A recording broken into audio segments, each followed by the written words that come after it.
recording. Okay, so this is Deborah Tan, project number 3, the 3D printing project. Hold on. So basically, for my project, I created this like lock box thing. So it's basically a box, and you can take it apart, and you can put something inside. Oh, neat.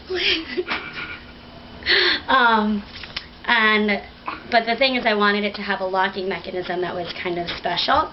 So it's not actually a lock with a key, but what it is what you do is you put in, there's 2 holes on this side and this side, and you put a peg in on 2 pegs, and when they cross the cross section, the division, it'll lock here so that it will be stuck and it won't be able to slide out. But to lock and unlock it, what it basically is the hole is deeper on this side, and it's deep enough to fit the entire peg, so the pegs fall completely in, and so there's no intrusion or obstruction to slide this on. But then, when the box is oriented this way, the pegs will slip and fall here, and these holes are too shallow to fit the whole peg, so the peg will be sticking up, and it will essentially lock the box.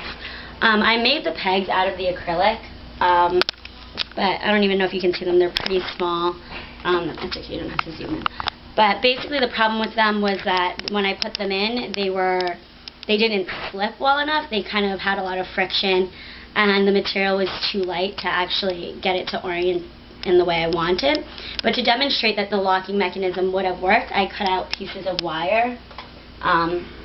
And I cut them the same length as the pegs, and they're a little too skinnier than the pegs, but the material was good enough for it to slide. So basically, if you put these pegs in on this side, they go in, they slip in completely, and so the box can be closed. But to lock it, you just flip it upside down, and now the pegs are oriented on the other side, which causes it to cross this section, and so even when you try and slide it out, it doesn't slide out anymore. And any orientation that's not the unlocking orientation will keep the box locked. So then to unlock it, you just put it back to the original place, and it slides right off. End.